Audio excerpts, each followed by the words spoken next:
এত পরিমাণে শীত, কি কাজকর্ম করব ভালোই লাগে না, আর কি শেয়ার করব। এবারে শীত মনে হচ্ছে যে রেকর্ড পরিমাণে।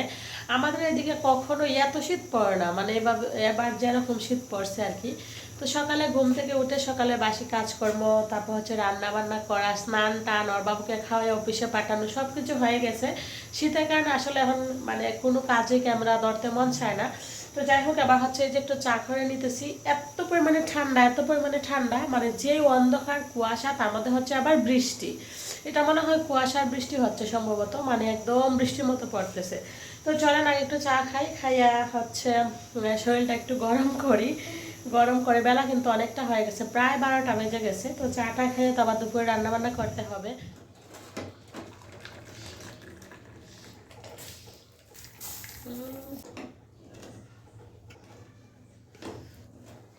এই তো 3 মা মেয়ের জন্য চা নিয়ে নিলাম, ওর বাবা তো অফিসে চলে। এই যে আমাদের রাত্রি কম্বল মুড়ি দিয়ে চা খাবে। আমি সকালে কিন্তু বিছানা গুছিয়ে নিছিলাম, তারপর রাত্রে আবার একটু ঘুমাইছিল, এখন উঠছে। তো তারপরে ভাবলাম একটু চা খাই, আজকে চাটা খাওয়া হয়েছে না। তো এই শীতের সময় চা খাইলে একটু ভেতরটা গরমও লাগে, সেজন্য একটু বেশি চা খাওয়া হয়। তো দেখো, এদিকে মাছ বের করে রাখি দুপুরে রান্নার জন্য।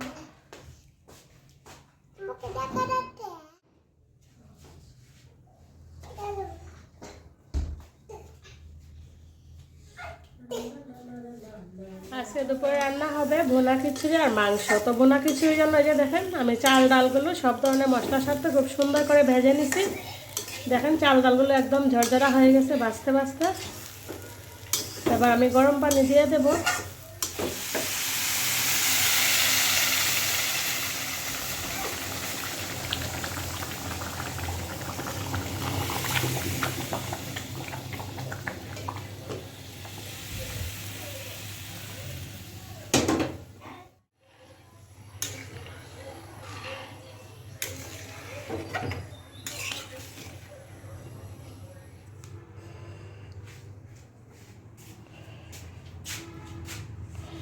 দুপুরে রান্নাবান্না কিন্তু শেষ। দুপুরে রান্নাবান্না শেষ করে ওর বাবাকে খাইয়ে অফিসে পাঠিয়ে দিছি। এবার আমি যে এদিকে মাছগুলো পরিষ্কার করে নিচ্ছি। তো আজকে অনেকগুলো মাছ নিয়ে আসছে। যে এখানে একটা মাছ আছে, আর দেখেন এই মাছের ডিম, কতটা ডিম হয়েছে, 1/2 কেজির উপরে হবে শুধু ডিমই, অনেকটা ডিম। এই যেখানে একটা মাছ, এটা আমি পরিষ্কার করে রাখছি। এদিকে হচ্ছে পাবদা মাছ। পাবদা মাছগুলো বেশ বড় বড়। পাবদা মাছগুলো আজকে আর কাটবো না, এভাবে ফ্রিজে রেখে দিব, শুধু এই মাছগুলো পরিষ্কার করে নিব। এই মাছগুলো কাটায় নিয়ে আসছে, আমি শুধু এখন পরিষ্কার করে নিচ্ছি। আর যেগুলো সাইজে বড় বড় সেগুলো মানে আমি আমার পরিমাণ অনুযায়ী সাইজ করে নিচ্ছি।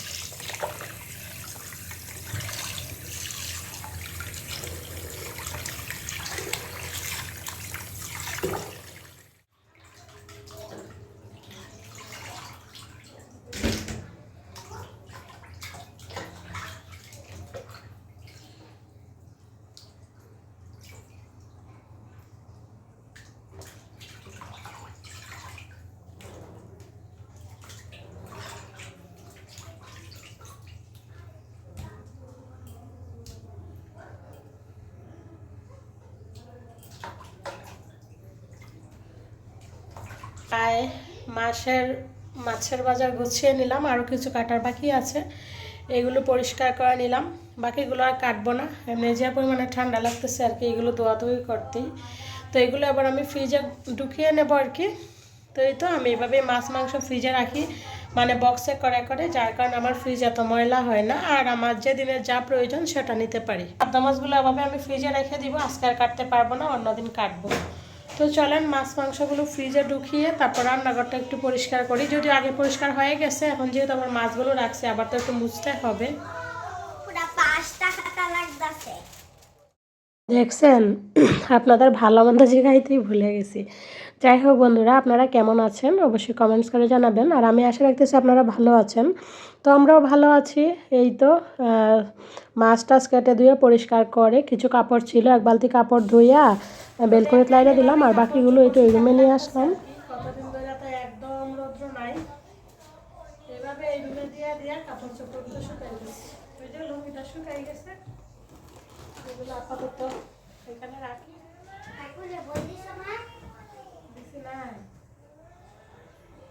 এই শীতের মধ্যে মাছ মাংস ধোয়া, কাপড় ধোয়া, ঘর মোছা এই কাজগুলো এত কষ্টের কি বলবো। যত কষ্টই হোক করতে তো হবে, যেহেতু আমার ঘরে এখন আমি একা, আমি নিজের হাতে আমার এই সংসারটাকে এখন আমাকে সামলাতে হবে, কষ্ট হলেও করার কিছু নাই। তো এইভাবেই কষ্ট করে করেই আর কি দিনগুলো পালন করছি। আর এই কষ্টটা তো শুধু আমার একার নয়, সবারই হচ্ছে, তাই না? এখন পেটে প্রচণ্ড খিদা লাগছে, এই যে দেখেন নিয়ে নিলাম। আজকে দুপুরে রান্না করছিলাম খিচুড়ি আর মাংস। বেশি কিছু শেয়ার করতে পারি নাই তাড়াহুড়ার জন্য, খালি একটু খিচুড়িটা শেয়ার করছিলাম যখন রান্না করে দেখছিলেন।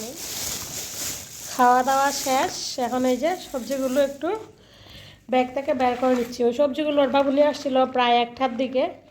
তো এত কাজের চাপ ছিল আর কি, কারণ 2টার ভিতরে ওর বাবুকে রান্নাবান্না করে খাওয়াই অফিসে পাঠানো, তারপর মাছ টাছ ধোয়া দেখলে নেই, তো সেই জন্য সবজিগুলো আর বের করতে পারছিলাম না। এই তো এখন বের করে নিলাম, করলা আছে, তার সাথে হচ্ছে ছোটো ছোটো নতুন আলু। এই ছোটো ছোটো আলুগুলো দিয়ে ভাজি হয়েছে, বেশ ভালো লাগে। আমাদের এদিকে পাওয়া যায় আরও ছোটো ছোটো, এদিকে এত ছোটো ছোটো পাওয়া যায় না, তবে বেশ ভালো লাগতেছে আলুগুলো একদম লাল। তো এগুলো এখন থাক। দেখেন কালকে যে ওর বাবু, হ্যাঁ রাখো, কালকে যে ওর বাবু গুঁড়া ভাঙায় আনছিল, সেগুলো আমি ওভারনাইট এভাবে রাখছিলাম, একটু ডাইকা রাখছিলাম ওই যে ওড়না দিয়ে।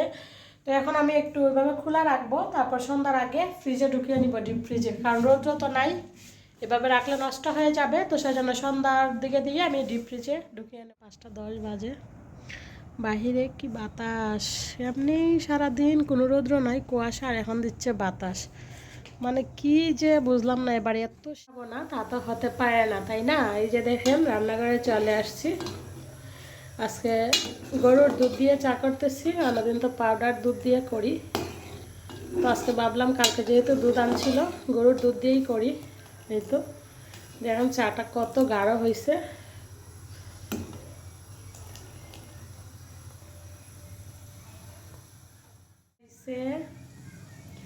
অনেকটা লুবনীয় হয়েছে, তাই না? দেখেন উপর দিয়ে একদম মালাই বেশি উঠতেছে, মালাই। গরম গরম চা রেডি। আমরা 3জনেই খাবো, রাত্রি বুড়ি ঘুমাই গেছে, সেজন্য এই যে 3 কাপ উঠলে ওকে দিয়ে দেবো। এই যে ধান কি সুন্দর ধোয়া ধোয়া।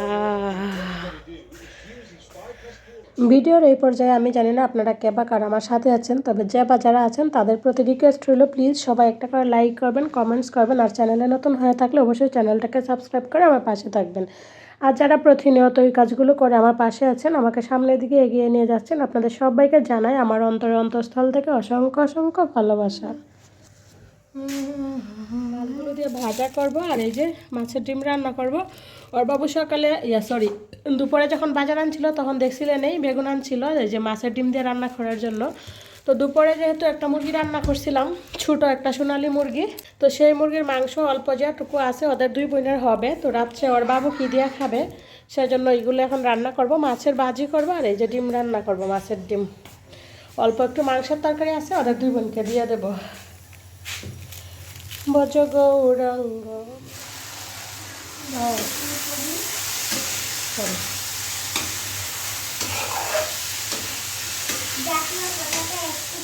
আমরা ছোটো থেকে এই মাছের ডিমের তরকারিটা খেয়ে আসছি আলু বেগুন দিয়ে, সেই স্বাদ লাগে। কেউ যদি এভাবে না খেয়ে থাকেন তাহলে আলু বেগুন দিয়ে মাছের ডিমটা এইভাবে ভাজি করে খেয়ে দেখেন, অসম্ভব ভালো লাগে। ছোটো থাকতে বাবা যখন মাছের ব্যবসা করতো তখন বড় মা দেখতাম এরকম মাছের ডিম রান্না করতো, তারপর বড় বড় শোল মাছের মাথা রান্না করতো। মানে কি বলবো, যে ভালো লাগতো। আর ডিম তো বেশি ছিল তখন, এত ডিম তো আর একসাথে খাইয়া পুরানো যেত না। তখন আমরা কি করতাম, ডিম শুকাইয়া রাখতাম। মাছ যেরকম শুকনা মাছ করে রাখা হয় শুকাইয়া, এই মাছের ডিমগুলোকে আমরা শুকাইয়া রাখতাম। শুকাইয়া তারপর যখন মন চাইতো সারা বছর ধরে রেখে খাওয়া যাইতো। তারপর রান্নার আগে গরম পানি দিয়ে একটু সিদ্ধ করে নিলে একদম এইরকম, একদম কি বলে, সাথে সাথে যে মাছের ডিম এইরকম হয়ে যেত, শুকনা ডিমগুলোও সেই ভালো লাগতো। তো এখনও মাছের ডিম আনলে আমি চেষ্টা করি এরকমভাবে আলু বেগুন দিয়ে ভাজি করার জন্য আর কি। তো যাই হোক, এই যে দেখেন রাতের রান্নাবান্না হয়ে গেছে, আলু বেগুন দিয়ে মাছের ডিম রান্না করলাম, আর তার সাথে দেখলেন দেখাই নাই 3 পিস মাছের ভাজি করলাম, আর হচ্ছে একটু মাংসের তরকারি আছে, এগুলো দিয়েই হয়ে যাবে। তো আজকের মতো বাই বাই।